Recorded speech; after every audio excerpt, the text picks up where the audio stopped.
Hola, le damos la bienvenida al podcast de Arquitecto, un punto de encuentro e intercambio de experiencias sobre la arquitectura, la ciudad, el diseño, el arte y la cultura en general en la República Dominicana.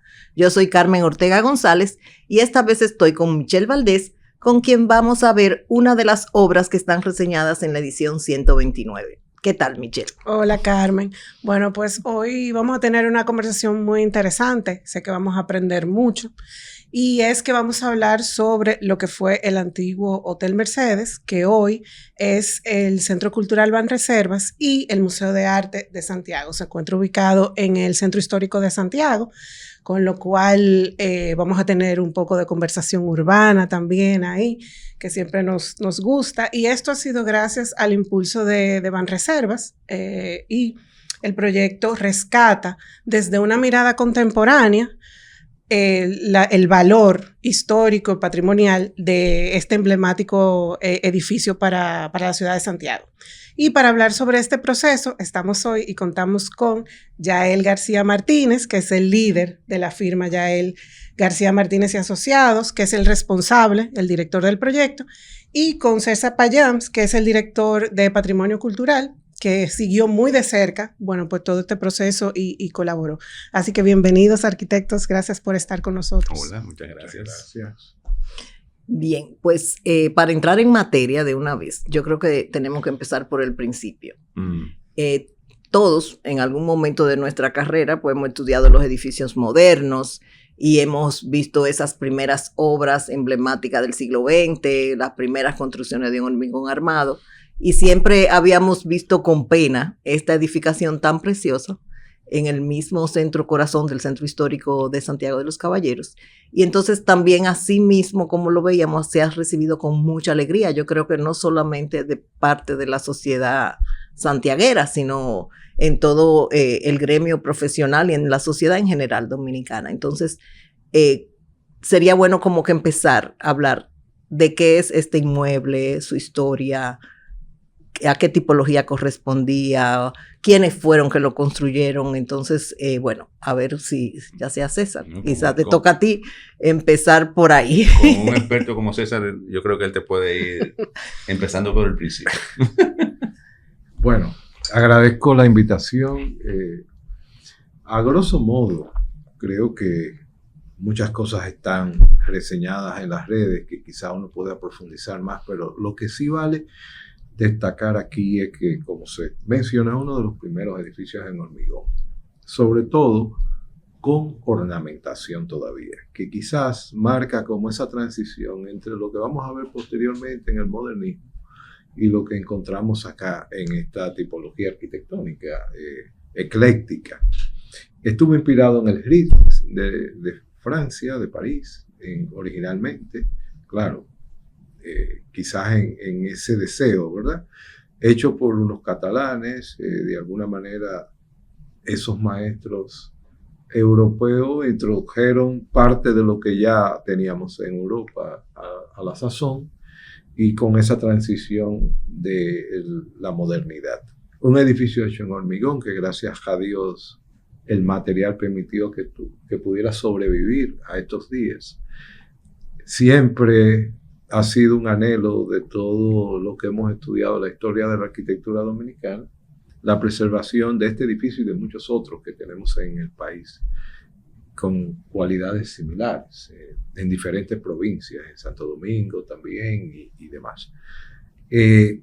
Yo creo que escuchando tu introducción sobre el Hotel Mercedes, reflexiono que quizás hay una gran alegría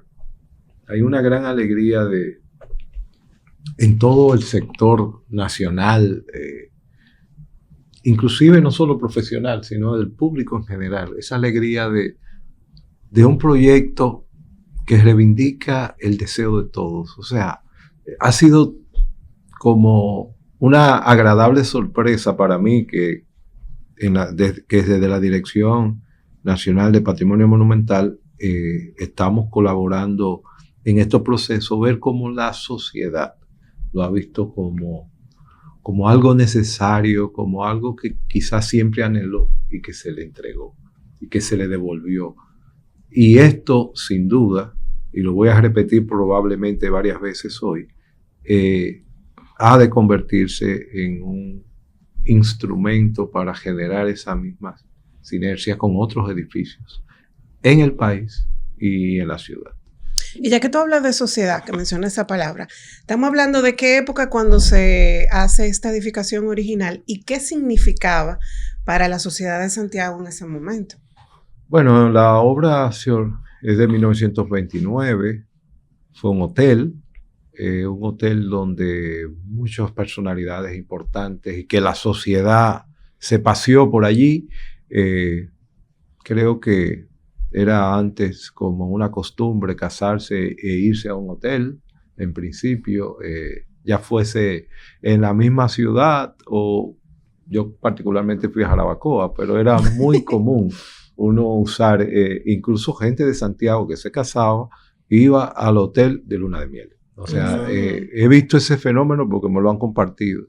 Parece que era muy popular. También se dio que fue residencia de mucha gente. Por ejemplo, en el ámbito arquitectónico, Cookie Batista, cuando vino de Santo Domingo a Santiago, cuando regresó a Santiago, se quedó a vivir ahí varios años. Probablemente proyectó varios proyectos desde allí. Él me dijo que dibujó varias cosas. Cookie siempre habla de dibujar. Y tenía una mesa en su habitación. Qué interesante. También fue oficina, ¿verdad? Y residencia. Mucha gente residió, inclusive una de las últimas familias que estuvo administrando el edificio tuvo un apartamento en el Garden Roof, allá arriba en la cuarta, y era un apartamento. Sí. O sea, vivía en un apartamento en el último piso. Que allí había sido instalaciones de una emisora. Hubo importantes visitas internacionales de personas que vinieron, de deportistas que venían a apoyar el deporte nacional, etc. O sea, era un lugar donde la sociedad, bueno, imagínate, de allí todavía hoy día goza de tener una perspectiva de la ciudad importante. Imagínate, para la época era uno de los edificios más altos. Imagino que se hacían fiestas también ahí, importante para... Déjame decirte que el último piso, el cuarto, era como una especie de salón, patio, techado, donde Joaquín Balaguer, por ejemplo, celebró su graduación. Exacto. De abogado. Y bueno, ahí cabe decir, y es importante, como el acta de nacimiento del edificio fue la familia Robledo, que encargó, que ordenó, exacto, era Francisco Robledo, me parece, vino de España y se lo encarga a un paisano, Romualdo García Vera, que fue de los primeros arquitectos prácticos, como tú decías, que llegaron exiliados de España, y entonces empezaron esa práctica en un momento donde se empezaba ya a formar ingenieros arquitectos en ese momento dominicanos fuera del país, hasta que se creó la carrera en la Universidad de Santo Domingo. O sea que realmente, como tú dices, esa impronta de lo que se estaba viviendo en Europa en términos de estilo arquitectónico se trajo acá. Entonces ya con esa mirada, ¿verdad?, de la importancia de este edificio. Entonces, ¿cómo surge esta intervención? ¿Cómo surge la idea de hacer aquí un centro cultural? ¿Cómo se manejó ese cambio de uso? Un poquito ya esa historia contemporánea de ese nuevo uso al edificio, Yael. ¿Cómo entras al proyecto y con qué criterios o parámetros? Pues mire, yo primero me gustaría resaltar, porque es frecuente el debate que tenemos entre los grupos profesionales, que cómo canalizar la nostalgia o la valoración que se hace sobre inmuebles que tienen valor arquitectónico pero que son privados.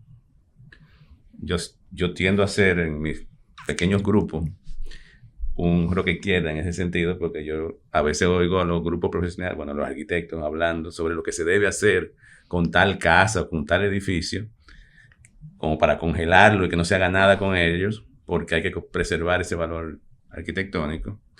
Y a veces digo yo, bueno, pero en una economía de mercado como la nuestra, es peligroso a veces pretender ponerle yo estoy al lado de César, y como él es mi amigo, además de funcionario, yo que prefiero decirlo por el lado de los amigos.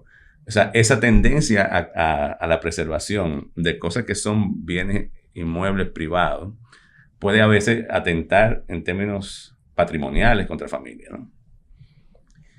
Y ese debate casi nunca se resuelve. Siempre quedan los que están abanderados de que el valor arquitectónico o artístico o lo que sea histórico debe primar por encima de la propiedad. Y yo digo, bueno, ok, ojalá, pero eso sería en otro sistema. Aquí hay que buscarle la vuelta. Y yo pienso que tengo un buen ejemplo de una búsqueda de la vuelta. ¿Qué quiero decir? decir? Un happy medium, como dicen los americanos.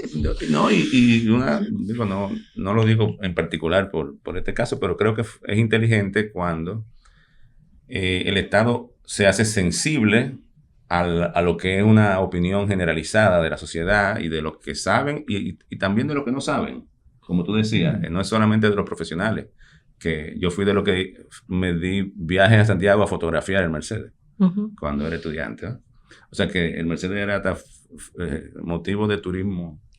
No, un ícono, o sea, un hito arquitectónico real, ¿no? Aún en la condición en la que sí. estaba cuando yo lo vine a fotografiar por primera vez o a conocer y tal. Lo que quiero decir es que no solo los profesionales, sino la sociedad en general tenía esa sensibilidad, ese deseo de rescate. Y obviamente, yo me imagino que habrá habido muchas otras iniciativas, pero en este caso diríamos que el clamor llegó al Estado como para que lo rescatara, que me parece a mí que es una vía correcta cuando un inmueble privado hay consenso sobre su valor, pues tiene que haber una mecánica que opere en el mercado para que eso pueda pasar a tener conservación sin que sea insostenible que se haga de manera sostenible desde el punto de vista económico, financiero, ¿no? Yo creo que este es un buen ejemplo. El Estado identificó una forma de cómo dentro de las instituciones que podrían hacerse cargo de esto y que podía adquirir valor para ellos. Y entiendo que ese fue, por lo menos a partir de cuando nosotros empezamos a estar en el proyecto, es que el Estado identifica que hay que rescatarlo y convence o motiva al Banco de Reserva a que adquiera el inmueble. Y obviamente de una vez surge qué podía hacer un banco con una cosa como esta. Como ya el banco tenía una trayectoria de trabajo cultural, bueno, pues entonces este iba a ser la sede del Centro Cultural de Banreserva para todo el Cibao, pero sobre todo en la ciudad de Santiago. Esa iniciativa estaba ligada a la iniciativa del Museo de Arte de Santiago, que yo pienso que son dos cosas que bailaban sueltas y que se confluyeron aquí. Yo no me sé la historia de cómo fue que confluyeron. Yo sé que cuando me llaman de la Vicepresidencia de Ingeniería para enfrentar el encargo de hacer de ese edificio un centro cultural, ya era un centro cultural, o sea, eran las dos cosas. Y la idea, obviamente, que se planteó es, bueno, pero el edificio del hotel, para convertirlo en un museo, casi imposible, porque tú podías querer, porque obviamente no íbamos a desbaratar el hotel, ¿no? O sea, que no tenía sentido. Pero como eso tenía una propiedad colindante que formaba parte de la propiedad que se estaba adquiriendo, en ese primer momento la idea era tener dos edificios. El hotel se iba a convertir en centro cultural y se iba a hacer un edificio conexo para el museo, que tuviera características de museo y que fuera de factura contemporánea. Ese es como el inicio. El tema es que ahí surgieron dos ramas de acción. Una que ellos le contratan a Rafael Emilio Yunen la confección del programa, que le sirva de base a esta intervención, porque nosotros no íbamos sobre qué íbamos a trabajar y había que tener un programa, ¿no? Y al mismo tiempo se identifica el límite de la inversión que podía haber. Y en esa reflexión, el límite marcaba que no había para hacer dos edificios. Apenas alcanzaba para que el edificio del hotel acogiera ambas cosas. Y en el programa de Rafael Emilio está bien descrito eso, ¿no? O sea, de alguna forma el centro cultural iba a acoger las actividades museográficas de esa institución que es el Museo de Arte de Santiago. Okay. Entonces, el reto nuestro, o sea, el encargo para nosotros es cómo hacer eso con este edificio. Yo, obviamente, me quise zapatear porque yo comúnmente no me manejo en ese tipo de encargo. Además, me pellizcaba porque como que ¿quién me iba a decir a mí que alguna vez iba a poder tener la oportunidad de tocar el Hotel Mercedes? Sabiendo que me estaba metiendo en un territorio donde había muchísima gente que sabía mucho más que yo. Pero, ¿qué te digo? Si había un edificio de factura contemporánea junto con este, de repente ya no lo hay, ya nada más hay bueno, ya no me podía salir. Entonces, tiramos para adelante. Tuve la suerte de que, como el banco quiso hacer esto siempre desde el primer momento de manera institucional, y yo de alguna forma también lo puse como condición, yo no vamos, pero si no vamos juntos con todo el que sabe de esto. Para que no sea una cosa de un arquitecto o de una firma, sino qué es lo que las instituciones que están encargadas de normar este tipo de intervenciones opinan que hay que hacer aquí. Vamos a hacerlo con lo más integrado posible y creo que fue un buen ejemplo en ese sentido. César, y en ese mismo contexto de conversación inicial, ¿cuáles fueron esos elementos patrimoniales que desde un primer momento se definieron que deberían de conservarse?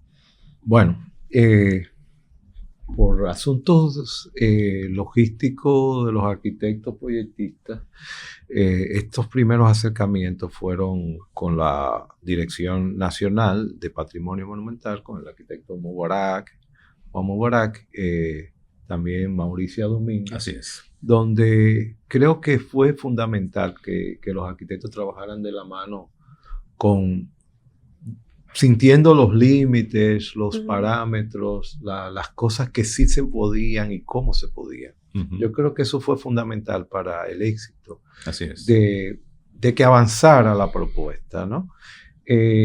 Una vez llega ya a mis manos, diríamos, a la Dirección Regional de Santiago, ya hay unas ideas que se han hablado, que se han consensuado, pero fundamentalmente el respeto hacia la integridad y el espíritu del edificio. Yo creo que eso fue fundamental para que los arquitectos, aunque introdujeran, en el caso, por ejemplo, de los pisos, que es una de las cosas que marca la contemporaneidad por tener otra textura, otro material, pudiera ayudar al tiempo actual. Sin embargo, nosotros tenemos en cada espacio indicios de las paredes de las habitaciones. Entonces, se quitaron, pero existen.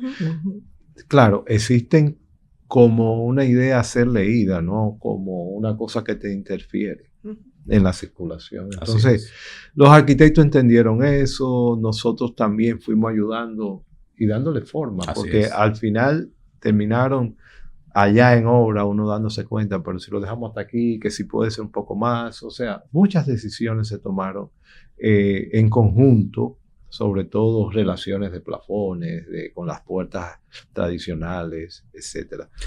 Yo tengo que reconocer que la mentalidad de los primeros contactos, sí, efectivamente fue en la Dirección Nacional. La actitud era bastante creativa. Y yo siento que tuve, tanto de parte del arquitecto Mubarak como de la arquitecta Mauricia Domínguez, mucha acogida a que aquí había que agregarle una capa histórica nueva al edificio histórico. Porque son importantes las capas que ya pasaron, pero también va a ser importante la capa que vamos a agregar ahora, ¿no? Y en ese sentido, ellos tenían eso muy claro. Y entonces fue delimitado muy exactamente lo que iba a ser de conservación y restauración y lo que tenía un poco más de espacio porque había una cosa obvia. El cambio de uso, cuando es un hotel, estamos hablando de un edificio que además fue hecho en hormigón con casi todas las paredes hechas en vaciado. Entonces íbamos a tener que demoler para integrar espacios que eran habitaciones hoteleras pequeñas en espacios continuos para exposición. Eso no era un reto que en términos del interior, porque estamos claros que con la fachada el asunto era volverle a dar el esplendor que siempre tuvo y quizás hasta mejor. Yo creo que hay algunas selecciones que hicimos ahora que hacen ver el Mercedes mejor que cuando nunca tuvo. Bueno. Bueno, la iluminación. Pero yo creo que se le debe, es claro, en términos de la iluminación, pero los detalles están ahí. O sea, como me explicaba César allá, las ménsulas, por suerte, eran de hormigón, que con resane y volver y pintura y limpieza, pues ya estaban ahí. Se repusieron los vitrales, las puertas se rehicieron, pero con el mismo diseño. O sea, un poco algunos de los arcos de medio punto se salvaron, estaban ahí, mosaicos aplicados en la pared. O sea que vamos a decir que a nivel del tratamiento de fachada, pues sí fue muy respetuoso. Ya está circulando la edición 129. Búscala en nuestros puntos de venta. Visita nuestra web o escríbenos al WhatsApp 809-732-7674. Ahora bien, en términos de esa configuración espacial, ¿cómo lograste eso? O sea, ¿cómo se manejó para que esas habitaciones entonces sí pudieran acoger esa actividad museística? Mira, lo primero es que había cosas que no podía el edificio aportar y por suerte había un poquito más de espacio. O sea, ese edificio tú no podías intervenirlo tanto como para ponerle los elevadores y los montacargas y las escaleras con los tamaños y las dimensiones, diríamos, de norma de hoy día. Por un lado. Pero por otro lado, imagínate tú agregarle a ese edificio internamente los espacios para generadores de emergencia eléctrica, para toda la parte de sistema de aire acondicionado que no lo tenía originalmente y ahora lo tiene que tener. Hay una cantidad de sistemas, diríamos, de la operatividad nueva que necesitan un espacio para esa infraestructura que si lo hubiésemos tenido que meter dentro del edificio hubiera sido muchísimo más difícil.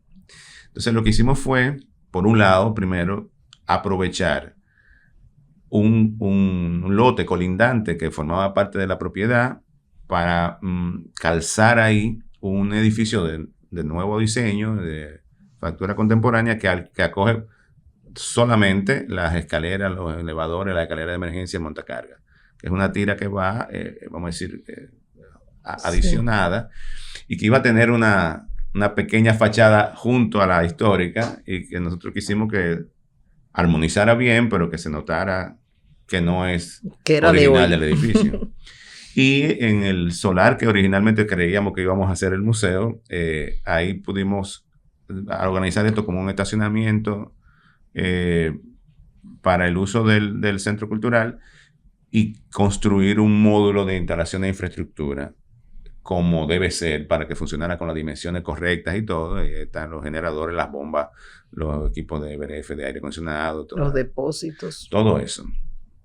Entonces, digamos, esa fue la primera decisión importante.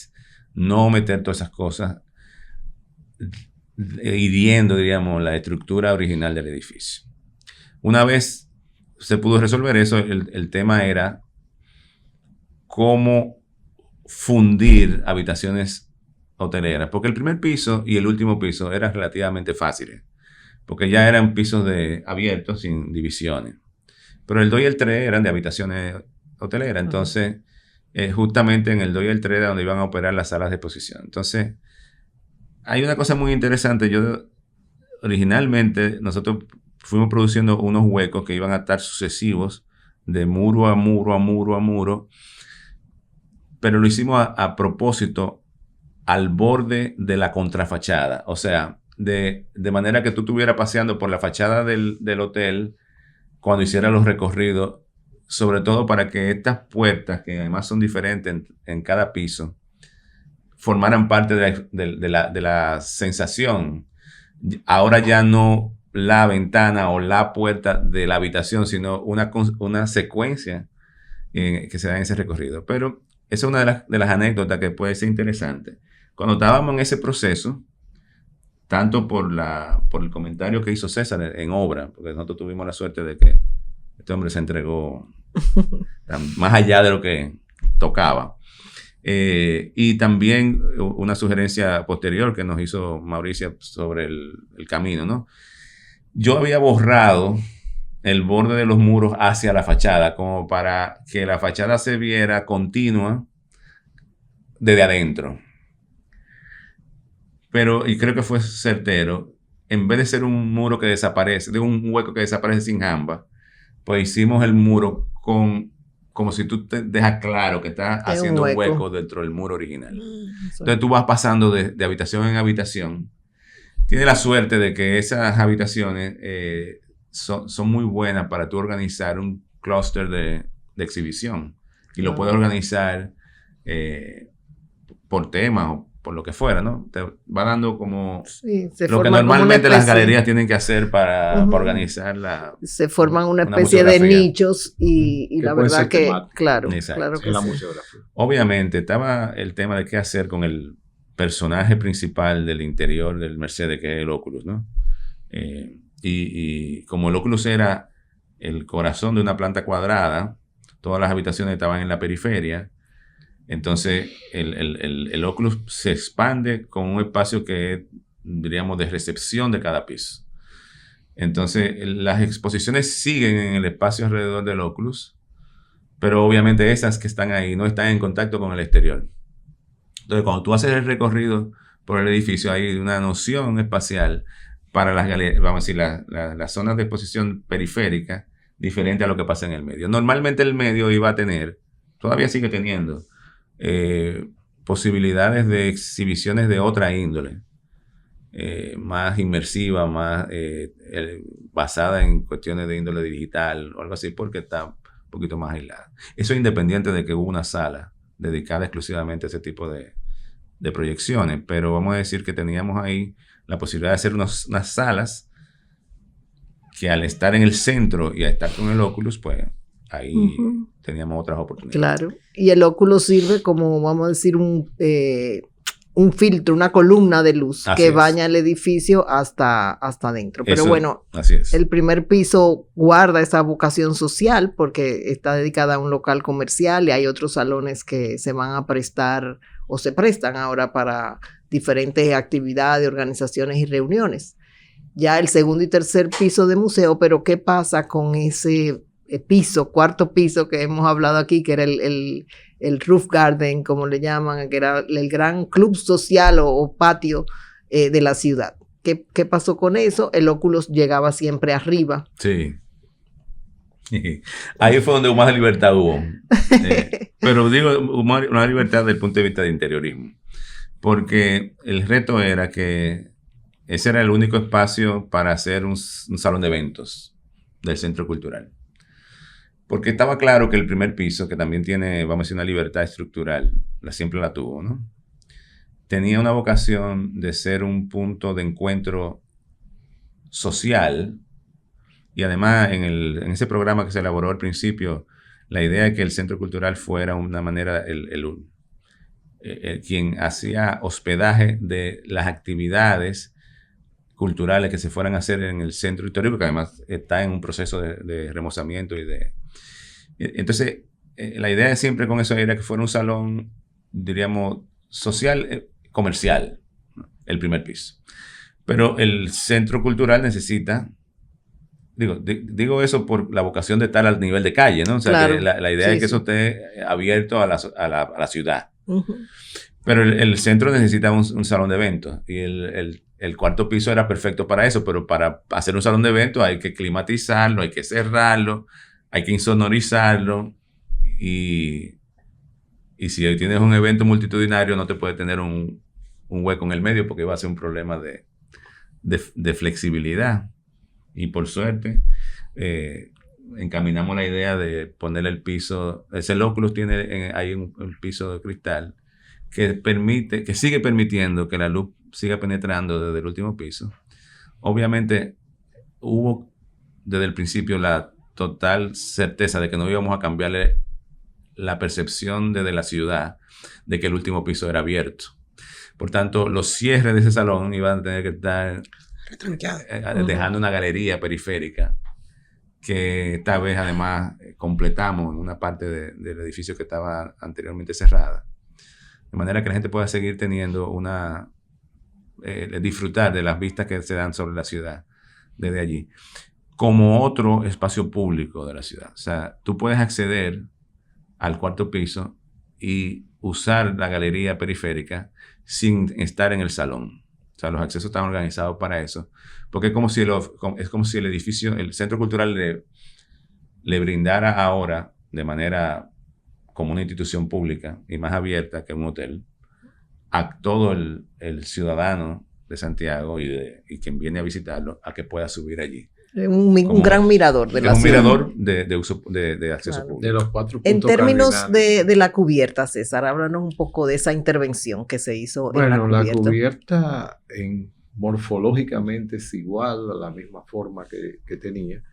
Claro, salvo que las tijerillas eran de madera, espaciadas a 1 metro, y aquí ya tenemos metal y un espaciamiento totalmente diferente. Pues se descartó la madera como material para el futuro, preservar, y se habló de metal y sobre todo para aligerar. Lo que para mí fue una sorpresa como conservador fue que se le sacara partida a la estructura para hacer un espacio tridimensional mucho más rico, porque originalmente el hotel, a la rasante de la parte inferior de la tijerilla iba el plafón y punto, tú no veías. No se veía la tijerilla. Lo llegué a ver porque ya había perdido la madera en los últimos tiempos, y también hice un levantamiento en algún momento con mis alumnos y demás, pero era muy rico, pero no era un espacio utilizable, era simplemente ver una retícula, ¿verdad? Recuerdo que cuando se estaba montando la estructura, la gobernadora de la ciudad me llamó para decirme que por qué no se estaba poniendo en madera. No, y hay que decirlo, eso fue una decisión. Con la intervención, probablemente el equipo de la Dirección de Patrimonio no participó en unas decisiones iniciales que eran más de la sensibilidad estructural del edificio. Y eso, porque hubo incluso reforzamientos que se hicieron solo desde el punto de vista estructural, antes de que entráramos nosotros, incluso antes de que se incorporara César también. Y quizás nosotros pudiéramos tener opiniones que pudo haber sido hecho mejor o con una mejor, dejando menos limitaciones a lo que podíamos haber logrado con eso, pero hay que reconocer el momento en el que eso se estaba haciendo. La sociedad dominicana había pasado por un trauma gravísimo con lo que tenía que ver con la seguridad de los edificios. La seguridad de los edificios. Y hubo, como cuando un propietario te dice, no me invente todavía que yo primero lo voy a poner lo que tiene esto para conservarlo. Además de que las condiciones del edificio estaban, o sea, había un verdadero peligro. Entonces, ese reforzamiento se hizo. Pero entonces, ¿qué pasa? Que con el tema del techo hubo discusión, porque desde el punto de vista orgánico, del tipo de estructura que tenía, ahí había un registro histórico también del uso de las cerchas de madera, pero decidir volverlas a hacer de madera tenía una implicación en términos estratégicos de seguridad y de durabilidad a futuro. Entonces, aunque no fue, aunque prefirieron la seguridad desde el punto de vista estructural antes que la mayor literalidad con la estructura anterior, porque la que estaba no era conservable, eso había que reconstruirlo. Se hizo esta vez con una estructura de acero internas, yo pienso que por 2 razones. Primero, porque la morfología iba a seguir siendo la misma.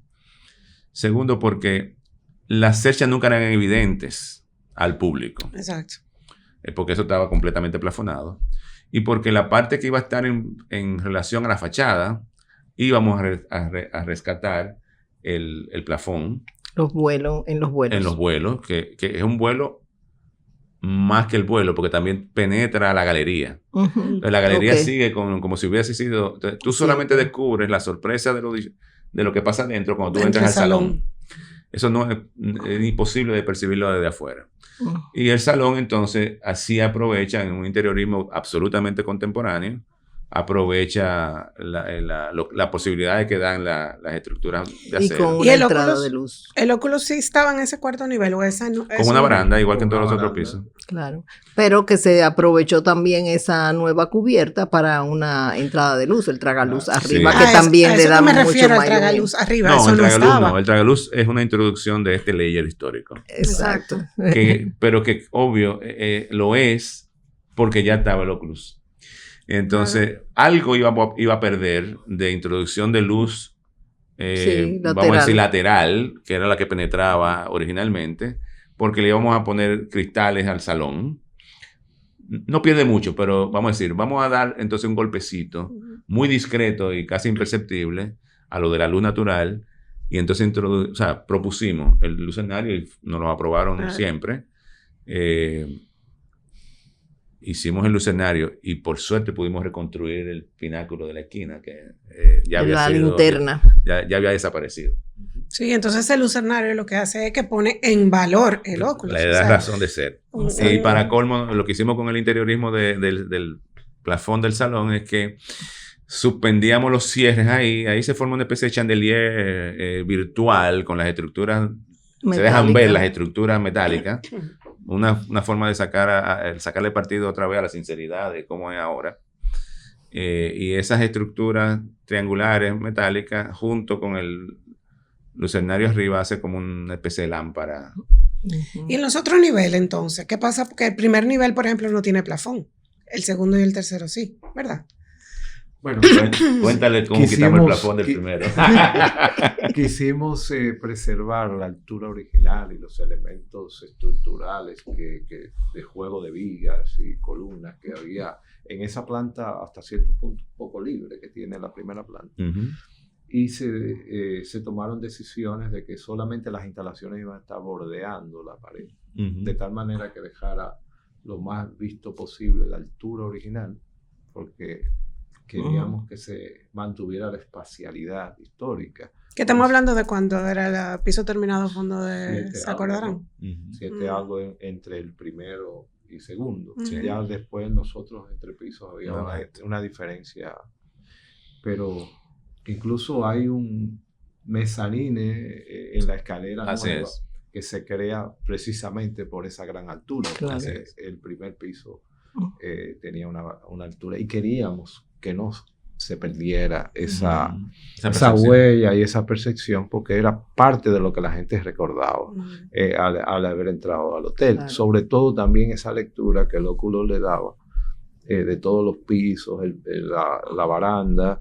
En eso tengo que reconocer que se pudo rescatar elementos originales que se pudieron colectar y recolectar de todos los, vamos a decir, los otros niveles que no se iban a utilizar. Por ejemplo, la escalera histórica se dejó en un tramo de la primera a la segunda. Una escalera preciosísima que se ha convertido como en una parte museística que cuenta un poco la historia del hotel. Sí, hay elementos arquitectónicos ahí colgados, fotografías antiguas. Y entonces, que hablan del hotel, porque ya el hotel, la edificación no es un hotel hoy día, entonces había que contar un poquito la historia a través de algunos elementos. Entonces, la dirección de patrimonio le pidió a los arquitectos que, aunque en la proyección de la tercera planta no existe ya la escalera histórica, porque es una escalera también con una altura y con un desarrollo que hoy día no es, vamos a decir, adecuado para la circulación de grandes grupos, ¿no? De hecho, recuerdo que el día que se dio el primer Picasso para la obra, el presidente no subió a los otros pisos porque la escalera era muy bajita y tenía una altura en un punto como que podía ser peligrosa para él. Sí. Y dicho sea de paso, en la inauguración tuvo que subir la escalera completa porque yo no sabía que el presidente no se monta en un ascensor por seguridad. Entonces, datos habido. Sí, entonces son cosas que uno va aprendiendo. Claro. Y qué bueno que habían escaleras de verdad. Sí, me parece interesante también en ese aspecto la materialidad. O sea, está ese nicho, vamos a decir, ese aprovechamiento de la escalera, pero en todo el conjunto, por ejemplo, aunque en el segundo y tercer piso se cambian los pisos por un tipo madera, ¿no? Le da esa contemporaneidad, pero en el primer piso se mantuvo el piso de mosaico hidráulico, aunque se repuso con el mismo patrón. Sí. Eso fue todo un proceso. No se mencionó, pero el edificio, después el propietario original lo arrendó a Aguayo, quien fue que lo puso en operación, el hotel, y le dio el nombre de su esposa, doña Mercedes. Entonces, de ahí es que viene el nombre. Y entonces ahí, bueno, pues ahí también tenemos los pisos de los mosaicos hidráulicos que ellos también... Muchas discusiones, yo diría, quizá yo era el que más insistía con el tema de los pisos. Me decían, pero de verdad que tú vas a poder arreglar eso, porque estaban en muy mal estado. Imagínate 3 décadas vacío y vandalismo. Además, el piso hidráulico tiende a ser como una especie de desgaste, ¿no? De fricción. Si no se le da el mantenimiento. Y sobre adecuado. todo cuando recibe ácidos y demás. Exacto. Entonces, con el reforzamiento se hicieron unos grandes huecos y quedaba como unos cuadros. Y ellos me decían, ¿y tú crees que tú vas a poder con los nuevos ponerlo y que ese viejo se parezca? Y entonces todo el mundo, yo decía, no, se quitaron con mucho cuidado, se guardaron, y al final me recordé de eso que dicen que uno no debe remendar una cosa vieja con algo odres nuevo. Viejo con odres nuevos. Porque se rompe. Entonces decidimos reconstruir. En la restauración, el concepto de reconstruir existe. Hacerlo totalmente igual. Entonces se mandaron a hacer, gracias a Dios, existía el tiempo, porque las cosas, uno de los grandes problemas que se tiene con esas cosas que son muy manuales, es que son grandes procesos. Hacer los moldes, ver las pruebas, mandar a hacer. Sin embargo, es bonito, César, que tú me mostraste que en las esquinas de la cenefa se mantuvieron. Sí, se pudieron recortar los originales y se pusieron las esquinas que eran totalmente diferentes geométricamente hablando. Exacto. Y como un legado de decir, fíjate que también se hicieron, que estas son las originales y casi tú no lo notas. Claro. En los otros pisos superiores también el original era mosaico hidráulico, pero con otro patrón. Sí, incluso habían habitaciones que tenían distinto, o sea, entre una habitación y pero otra. Interesante que parte de lo que se pudieron reusar se utilizaron en otras áreas como oficina, en los baños, y entonces ahí se aprecia también ese piso. Que, bueno, nosotros tuvimos la petición de que una habitación hotelera se conservara tal como fuera, tal como era, como un registro. Y bueno, y lo que hicimos fue que la oficina, una oficina principal administrativa del centro, está ambientada en una habitación típica hotelera, con su piso, con sus revoques internos, con las cornisas, con la moldura, con el baño. Incluso con acceso al balcón. Eso te iba a decir, que son lindísimos y tienen sus trinitarias ahí, el balcón, o sea que... Entonces, el piso que tiene esa habitación, el baño, los vitrales, todos son los que tenía el hotel. Okay. Es como un muestrario de mira los materiales. Entonces, esa materialidad contrasta con el volumen nuevo de entrada, donde ahí, como decía ya él, se hizo de una manera bien respetuosa. Explicar un poquito de eso, el revestimiento digo yo respetuoso, tú sabes que con eso, bueno, para que se pongan de acuerdo lo que saben. Por contraste, no compite con el edificio, esa es la realidad. Decir que es una composición, un edificio como de ese, que tiene 5 metros de ancho, quizás más, yo diría 7, que en un centro histórico muy bien, porque tú vas creando esa secuencia de fachadas y fachaditas, y, bueno, pues esta se adosa, ¿verdad? Pero la composición de ese edificio nuevo está tomando en cuenta alineaciones del edificio histórico, alineaciones literales. Obviamente está hecho con un revestimiento en mármol travertino que queda muy bien como soporte a toda la decoración y permite que se destaque toda la decoración del estilo del edificio histórico, porque esto es casi como un silencio al lado de aquello. Entonces, un silencio contemporáneo. Sí, claro. Pero hay que sumar la entrada metálica, ¿verdad? Bueno, Y la y entrada, entonces sí. hay un intento de Corten wannabe, porque el que sabe, sabe que no es Corten, pero bueno.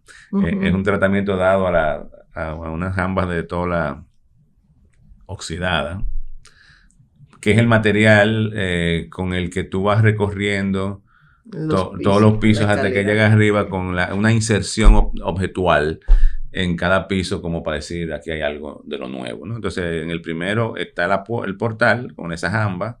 Cuando entras te vas a dar cuenta que la escalera nueva es una escalera así como un objeto hecho en Corten también.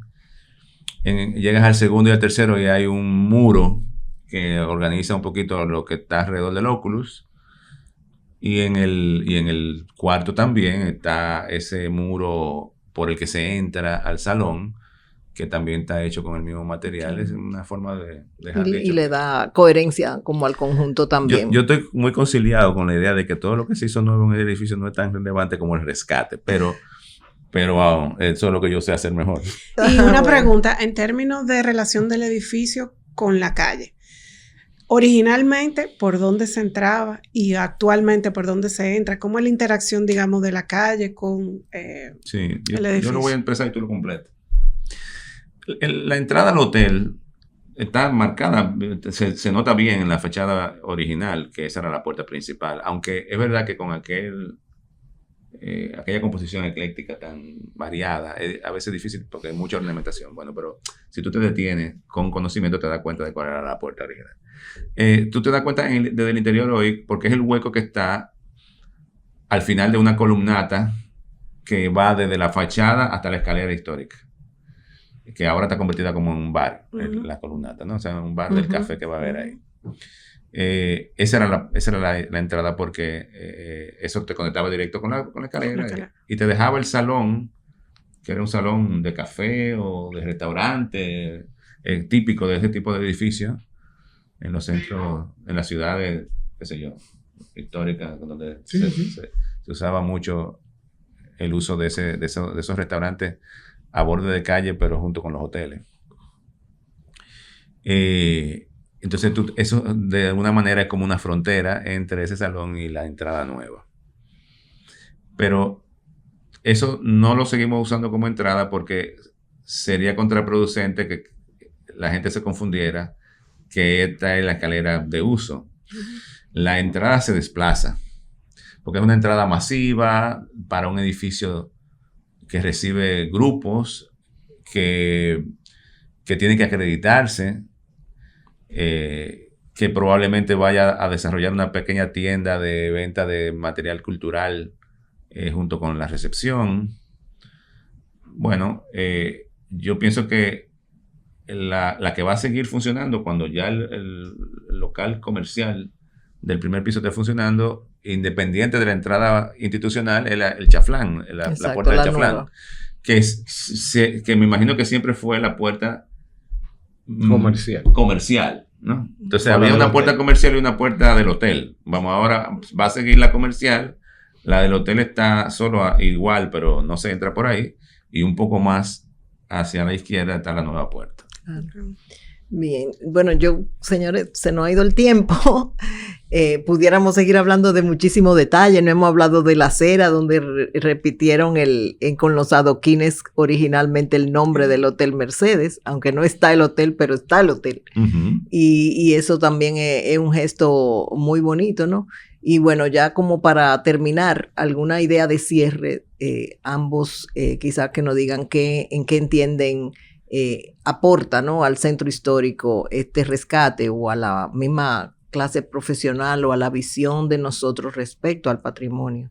Yo voy a empezar diciendo que para nosotros la Oficina de Patrimonio Monumental, este ejemplo de rescate de una edificación deseada por todos y que de algún modo goza de tener quizás el privilegio que quizás otras edificaciones no van a tener en el futuro, de una gestión a futuro, porque esto sí tiene este edificio. Tiene una institución de respaldo que va a estar encima de un mantenimiento, encima de que eso sea por siempre lo que es.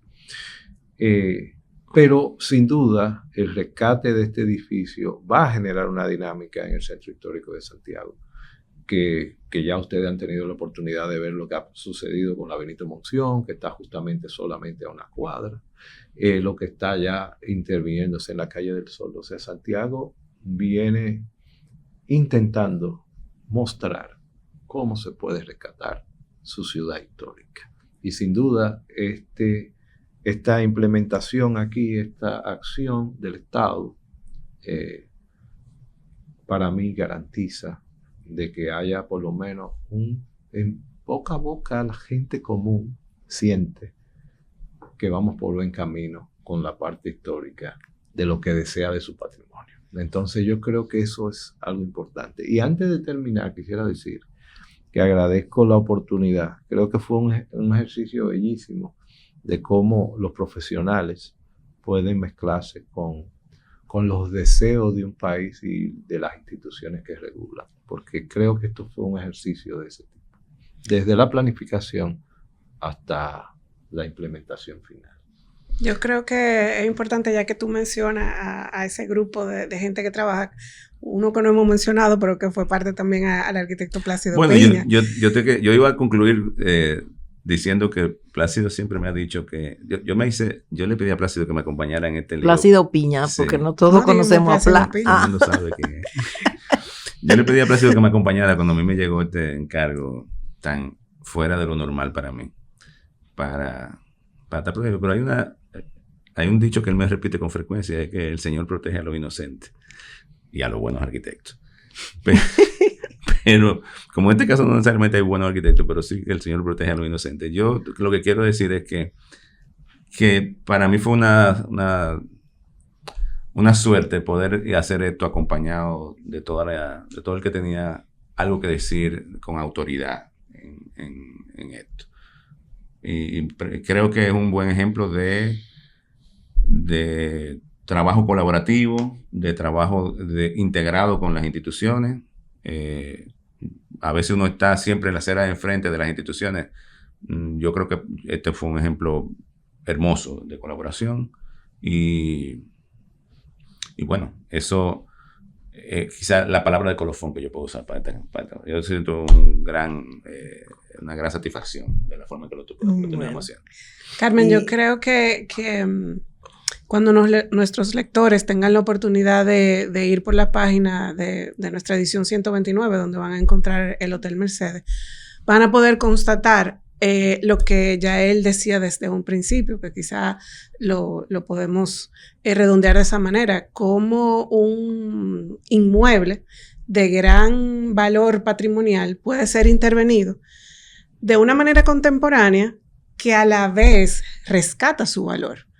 Entonces, claro, no solamente valor arquitectónico, pero también valor cultural y valor urbano, que va un poco de la mano con lo que decía César en términos de cómo esa pieza de la ciudad encaja dentro de todo lo que está pasando en el centro histórico de Santiago.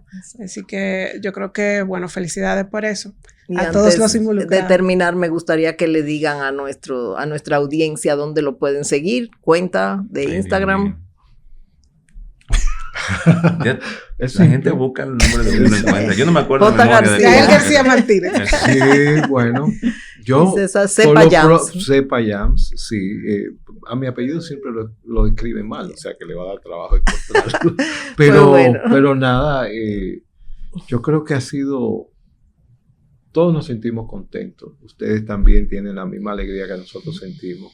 Claro. La satisfacción de haber devuelto a la sociedad algo que siempre perteneció a la sociedad. Claro, y eso yo creo que es el verdadero rol de la arquitectura. Sí, no sé si hay un segundo para decir también que una parte de la suerte que tuvimos es que había un equipo en el departamento en la vicepresidencia de ingeniería de Banreserva que también se cogió eso encima de ellos y fue un gran apoyo.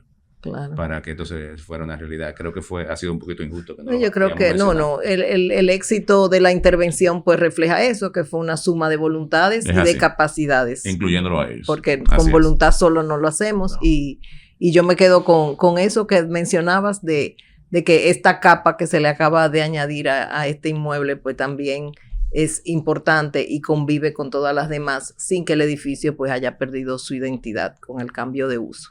Así que bueno, felicidades nuevamente. Gracias por aceptar nuestra invitación y acompañarnos. Gracias, Michelle, también por estar aquí conmigo.